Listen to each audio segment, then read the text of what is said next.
Halo, saya Sukmawati berperan sebagai media Kompas.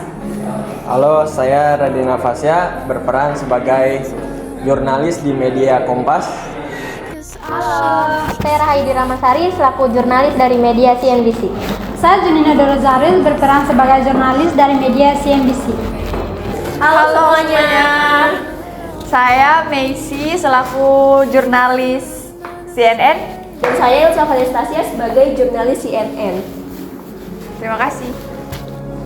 Halo, perkenalkan saya dari jurnalis Media Tempo, nama saya Cynthia Syifa Nur Nadifa. Saya Nur Aliatul Zahwa. Sekian, terima kasih. Halo, perkenalkan nama saya Khalid Gibran Mukhlis, program studi ilmu hukum. Saya di sini berperan sebagai Direktur Utama PT MMA. Halo semuanya, nama saya Alfian Zawira. Saya dari Prodi Ilmu Hukum. Saya di sini sebagai Komod PT MMA. Perkenalkan, nama saya Farel Azakri Sebekti. Saya berperan selaku Humas PT MMA. Terima kasih. Halo semuanya, perkenalkan nama saya Muhammad Akidi Putra. Saya di sini berperan sebagai Wakil Direktur SDM dari PT MMA. Halo semuanya, namaku Randy Fortun. Peran aku di sini sebagai keuangan di PT MMA. Sekian, terima kasih. Halo semuanya, perkenalkan saya Indah Jelita sebagai Direktur SDM PT MMA.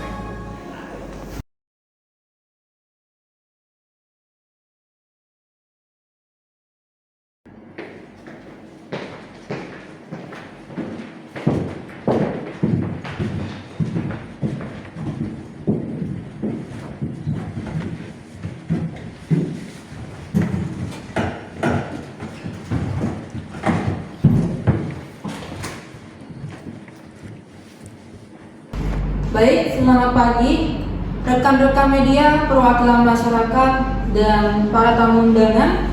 Kami mengucapkan terima kasih atas kehadiran Anda dalam konferensi pers resmi PT Mandala Mineral Abadi terkait pemberitaan mengenai perluasan wilayah tambang di Morowali, Sulawesi Tengah. Acara ini bertujuan untuk memberikan klarifikasi, menjelaskan langkah perusahaan dalam menjaga lingkungan, dan memaparkan strategi pemulihan citra yang tengah dilakukan. Kami persilakan kepada Direktur Utama PT Mandala Mineral Abadi, kepada Bapak Khalid Gibran Mukhlis untuk memberikan pernyataan resmi. Baik, saya ucapkan terima kasih kepada Nyonya Indah. Begitupun juga dengan rekan-rekan pers yang sudah menyempatkan untuk datang ke acara konferensi pers dari PT MMA pada hari ini.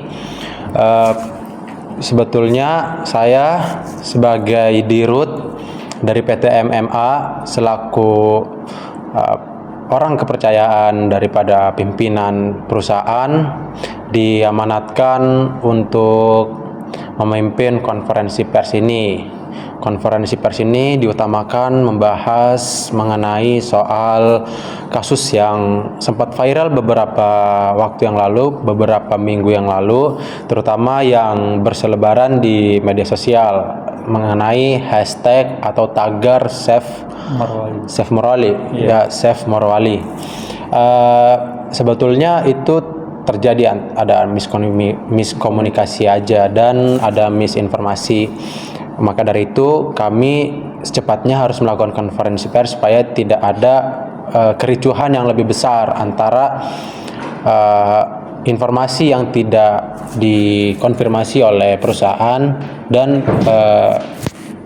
media yang didapat oleh para publik begitu. Saya kira begitu. Mungkin saya bisa kembalikan kembali ke Ibu Indah Jelita. Silakan. Baik, terima kasih kepada Bapak Kolik. Selanjutnya kami persilakan kepada Direktur Humas PT MMA, Bapak Farel, untuk menjelaskan langkah-langkah komunikasi publik yang telah dilakukan perusahaan. Terima kasih kepada Ibu Indah. Dalam situasi krisis seperti ini, kami menerapkan strategi public relation berbasis transparansi dan komunikasi dua arah. Yang pertama itu kami menggelar konferensi pers ini untuk meluruskan informasi.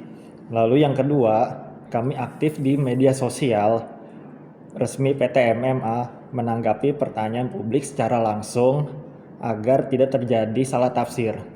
Lalu yang ketiga, kami melibatkan masyarakat dalam forum terbuka sebagai bentuk dialog langsung antara perusahaan dan warga. Kami percaya bahwa kepercayaan publik hanya dapat dipulihkan melalui kejujuran, keterbukaan, dan tindakan nyata, bukan sekedar pernyataan. Lalu akan kami sampaikan lagi kepada Ibu Indah. Baik, terima kasih kepada Bapak Farel. Selanjutnya kita masuk ke sesi tanya jawab. Kami persilakan kepada rekan media untuk mengajukan pertanyaan. Selamat pagi pada Bapak Direktur PT MMA dan Kepala SDM PT MMA serta para jajaran perusahaan. Kami dari media Kompas ingin menanyakan mengenai kredibilitas dan akuntabilitas lingkungan, yaitu mengapa isu perluasan tambang ini menjadi heboh atau viral dan bikin gaduh? Apakah ada yang salah dari cara penyampaian informasi perusahaan sehingga membuat masyarakat khawatir akan perluasan tambang ini? Sekian, bisa mohon jawab Bapak Ibu. Baik, mengenai perluasan ini ya. Jadi sebetulnya PT kami itu sudah mendapatkan IUP atau izin usaha pertambangan yang resmi dari SK Menteri SDM dan SK Gubernur setempat.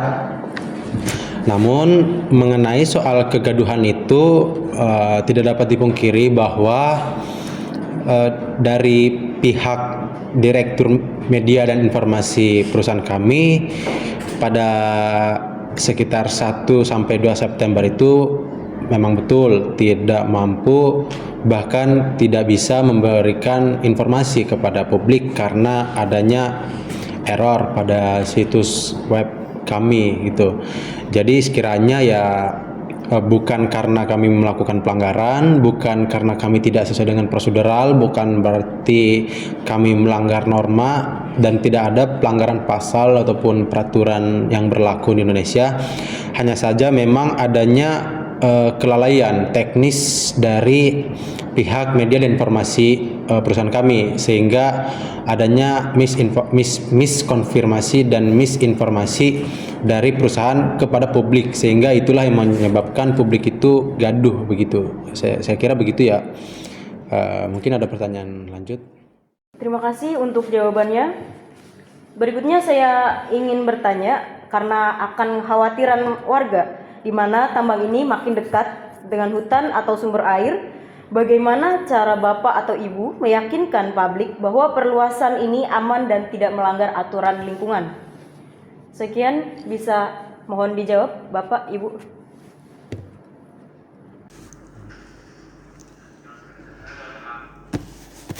Baik, tentang pertanyaan tersebut, di sini kami telah menyampaikan sebelumnya dengan klarifikasi fakta dan juga kami juga menyediakan data yang valid berupa seperti peta wilayah tambang, lalu juga kami menyediakan dokumen AMDAL yang secara sah dan juga izin resmi dari kementerian yang terkait.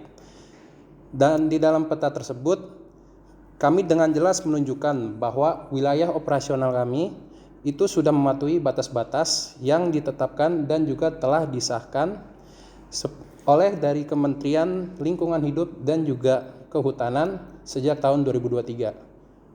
Mungkin itu saja pernyataan dari saya, atau mungkin bisa diteruskan lagi oleh saudara yang terkait. Baik, terima kasih. Sebelumnya terima kasih atas jawaban mengenai pertanyaan-pertanyaan yang saya sampaikan. Selanjutnya akan disampaikan oleh rekan media saya. Ya, baik. Selamat pagi untuk Kepala Dirut PT MMA dan Kepala Humas PT MMA serta jajarannya. Saya hanya ingin melanjutkan pertanyaan dari rekan media saya media Kompas, yaitu pertanyaan tentang yang dibahas oleh Ketua Keuangan, yaitu tentang klarifikasi verbal. Yang mau saya tanyakan, apa tindakan korektif nyata yang telah Anda lakukan di lapangan untuk menunjukkan komitmen pertambangan hijau pasca krisis? Itu pertanyaan. Baik, mohon jawabannya.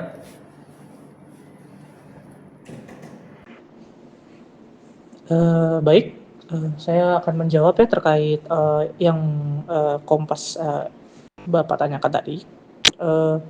Kami menyadari bahwa kata-kata saja tidak cukup Pak untuk memperbaiki kepercayaan masyarakat, karena kan PT kami sempat membuat masyarakat tuh tidak percaya gitu loh. Jadi adanya kami semua untuk meluruskannya, namun kami akan melakukan tindakan korektif yang terukur nanti di lapangan untuk operasiannya. Lalu fokusnya yang akan kami fokuskan itu audit lingkungan, lalu ada moratorium dan akselerasi reklamasi. Itu dari saya. Terima kasih. Baik, terima kasih atas jawabannya. Saya lanjut pertanyaan kedua. Dalam konteks akuntabilitas, apakah ada evaluasi internal terhadap Departemen PR atau manajemen atas miskomunikasi awal yang merusak citra perusahaan? Baik, itu saja pertanyaan dari saya selaku media Kompas. Mohon jawabannya, Pak. Baik, media Kompas. Pertanyaan yang bagus ya. Nanti saya akan menjelaskannya. Dan betul, akuntabilitas itu penting. Maaf, sempat salah ngomong. Ada hal yang mutlak yang kami harus akui, bahwa miskomunikasi kami terhadap masyarakat itu adalah kelalaian kami. Juga hal itu merusak secara tidak langsung dari PT kami. Dan kami akan bertanggung jawab penuh atas evaluasi komprehensif, akuntabilitas korektif, dan komitmen untuk memperbaiki sistem. Itu dari keuangan. Terima kasih, Pak Deput. Selamat pagi Bapak Dirut dan para jajarannya.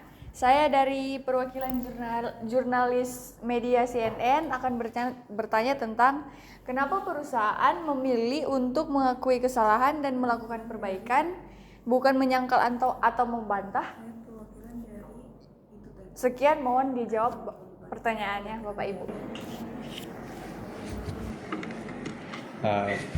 Baik, mengenai pertanyaan kenapa kami lebih memilih untuk minta maaf atau klarifikasi ya daripada membantah, karena sebetulnya memang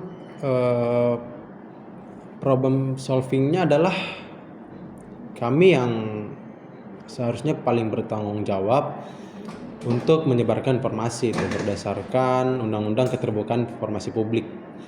Walaupun sebetulnya kami bukanlah bagian dari pejabat publik, namun status sosial ini yang menuntut kami untuk tetap terus menjaga etika, terutama dalam adanya seperti permasalahan miskomunikasi ini.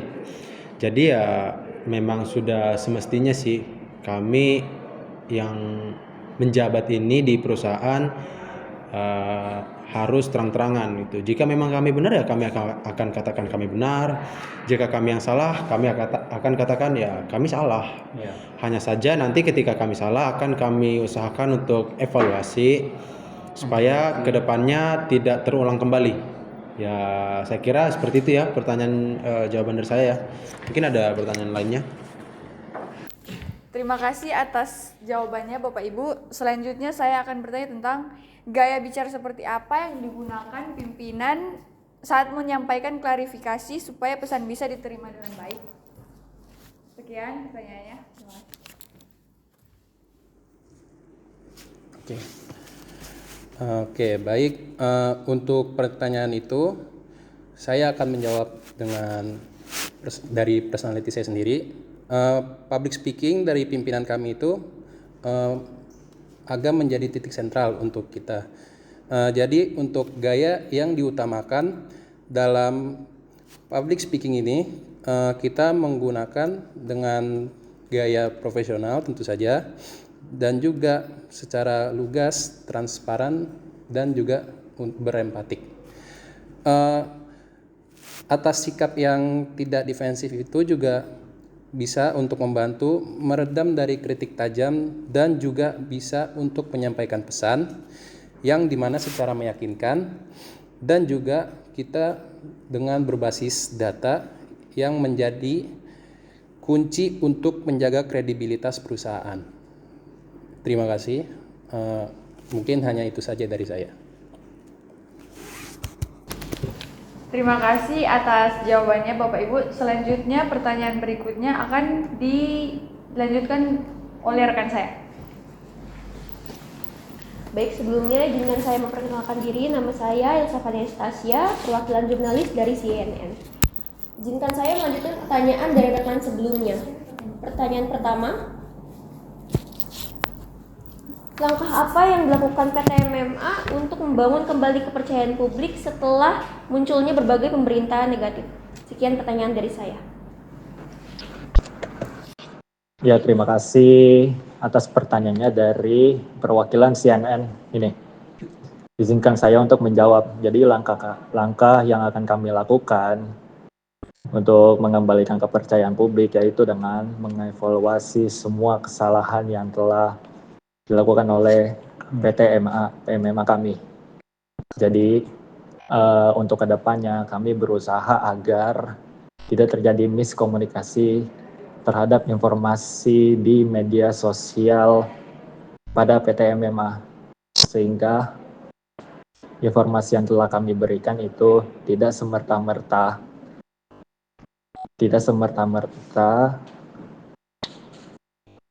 menimbulkan persepsi negatif ke masyarakat. Jadi kami juga akan berusaha untuk menyampaikan informasi kepada publik secara real time dan transparansi.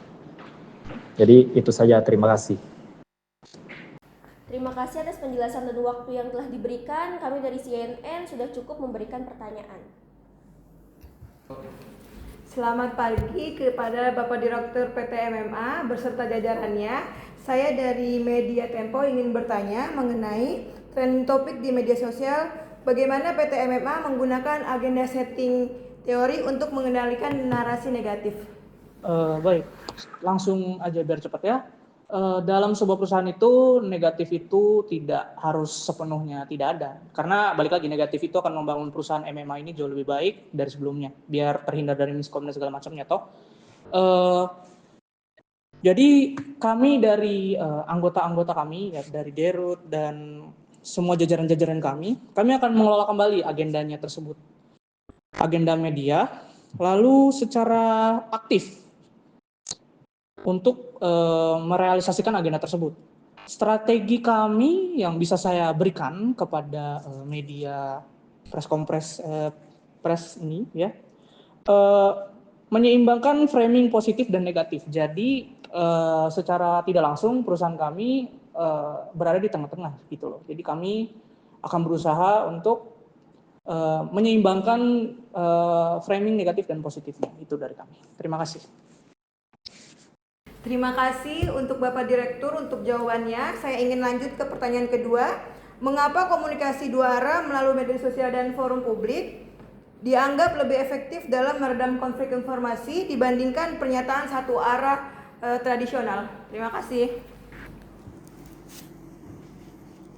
Baik, izinkan saya menjawab.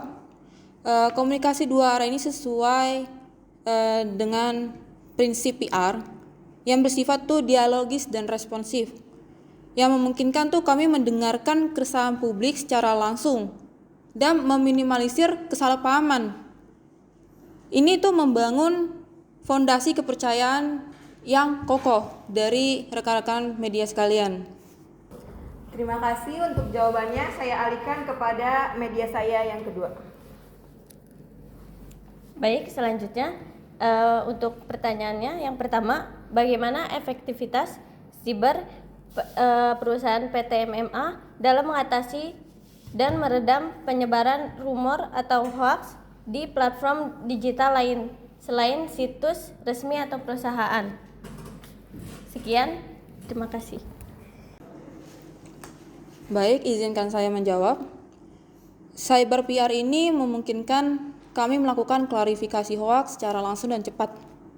Kami menggunakan media sosial tentunya sebagai saluran komunikasi dua arah. Untuk apa? Untuk membangun dialog yang memastikan masyarakat menerima sumber informasi yang terpercaya. Dengan adanya kecepatan respon dan interaksi langsung inilah yang meredam konflik informasi. Terima kasih. Terima kasih atas jawabannya. Selanjutnya, pertanyaan kedua yaitu apa saja tantangan utama yang membuat penanganan krisis di industri pertambangan menjadi kompleks bagi perusahaan, khususnya terkait isu lingkungan dan sosial yang sensitif. Sekian. Baik, saya akan menjawab. Mengenai tantangan terbesarnya, itu sensitivitas isu lingkungan dan sosial yang tinggi, di mana miskomunikasi ini kecil dan dapat diperbesar dampaknya. Dan persepsi negatif cenderung cepat menyebar. Makanya karena itulah keterbukaan, empati, dan kejujuran tuh harus menjadi faktor yang penting di setiap respon komunikasi. Sekian jawaban saya, terima kasih. Selamat pagi untuk Direktur Utama PT MMA yaitu Bapak Kholik Gibran Muklis dan jajarannya. Saya dari media CNBC akan mengajukan pertanyaan terkait banyaknya laporan media, yaitu dari banyaknya laporan media yang menyebutkan bahwa perluasan tambang PT MMA ini melanggar batas kawasan hutan lindung. Bagaimana tanggapan PT MMA terkait laporan ini? Mohon sekiranya dijawab Bapak Ibu. Terima kasih. Baik, jadi mengenai soal perluasan tambang ini yang dianggap dan diduga melanggar peraturan yang mengatur mengenai soal kawasan hutan lindung. Sebetulnya perusahaan kami secara prosedural sudah melakukan permohonan izin kepada pihak otoritas, yakni kementerian yang berwenang serta dengan kepada kepala daerahnya, yakni Bapak Gubernur Sulawesi Tengah. Atas izin tersebut, kami sebetulnya sudah mendapatkan surat keputusan untuk izin usaha pertambangan di wilayah tertentu. Jadi perluasan ini tuh memang pada awalnya diniatkan untuk di wilayah-wilayah yang masuk teritorial kawasan hutan lindung. Namun berdasarkan peraturan perundang-undangan, kawasan hutan lindung itu pun juga dapat dibatalkan yuridisnya jika telah mendapatkan izin dari yang berwenang. Itu pun juga sudah diatur di dalam undang-undang. Jadi sekiranya kami tidak melakukan pelanggaran prosedural. Jadi sebetulnya info yang tersebar memang kami memasuki kawasan yang dapat dikategorikan sebagai kawasan hutan lindung, tapi sudah berdasarkan izin dari pemerintah setempat, sehingga kami dapat dikatakan tidak melanggar begitu. Silakan mungkin pertanyaan selanjutnya. Terima kasih atas jawabannya. Mungkin saya akan beralih ke pertanyaan kedua, yaitu bagaimana PT MMA ini menanggapi opini negatif yang sempat viral di sosial media, yaitu terkait tagar Seforowali dan tambang melanggar AMDAL. Mohon dijawab Bapak Ibu, terima kasih.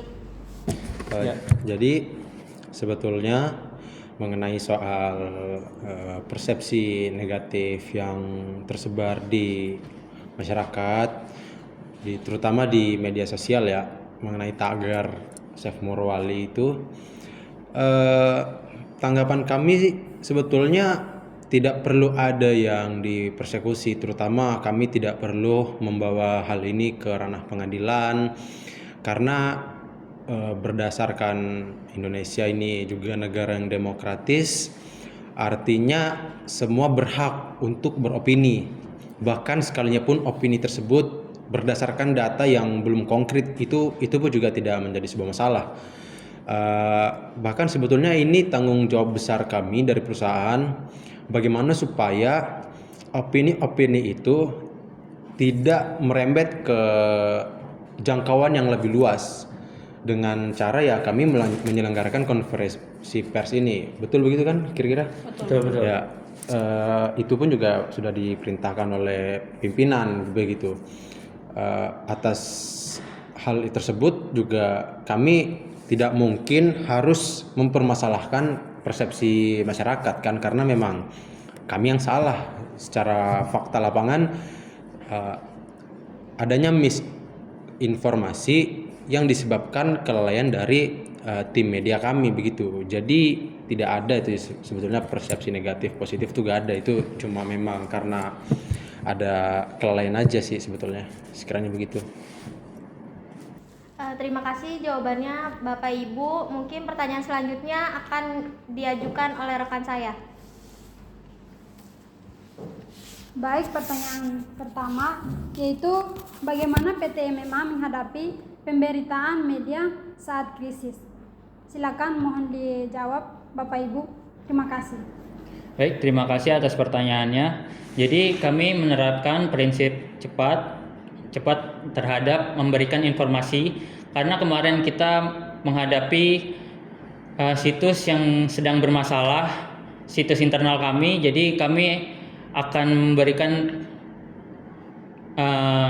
memberikan informasi yang lebih akurat lagi, dan itu akan kita perbaiki situs yang kita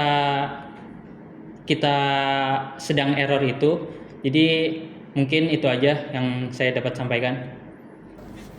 Baik, terima kasih atas jawabannya Bapak Ibu. Saya akan lanjut ke pertanyaan kedua, yaitu bagaimana perusahaan membangun reputasi jangka panjang pasca krisis. Mohon dijawab Bapak Ibu. Terima kasih. Ya, baik, saya akan menjawab dari pertanyaan dari media CNBC. Jadi reputasi jangka panjang pasca krisis kita akan memperbaiki semua permasalahan yang ada. Jadi kita akan memberikan informasi yang lebih akurat lagi dari situs kami, dan kami akan berkomunikasi lagi terhadap atasan, karena mungkin soal informasi yang miskomunikasi ini kita akan memperbaiki seluruh yang bermasalah saat ini dan memperbaiki kepercayaan masyarakat agar masyarakat bisa percaya lagi kepada kita lagi. Ya, sekian, terima kasih. Baik, terima kasih atas jawabannya. Kami dari media CNBC sudah cukup mengajukan pertanyaan. Terima kasih. Baik, terima kasih kepada rekan-rekan pers, kepada media dan TV nasional semuanya. Terima kasih karena kalian sudah setia pada hari ini untuk mewawancari kami, untuk tetap datang pada konferensi pers ini, mengingat waktu kita juga sudah larut begitu ya. Kami juga harus mengerjakan tugas kami kembali. Mungkin saya serahkan kepada Nyonya Indah Jelita. Saya persilakan. Baik, terima kasih kepada Direktur Utama PT MMA, kepada Bapak Koli Gibran Muklis atas penyampaian penutupannya, dan kami juga mengucapkan terima kasih kepada para rekan media semua telah menghadiri konferensi pers resmi PT MMH pada hari ini. Sekian, mungkin bisa kami tutup konferensi pers hari ini. Mohon maaf apabila kami ada kesalahan dalam penyampaian. Terima kasih.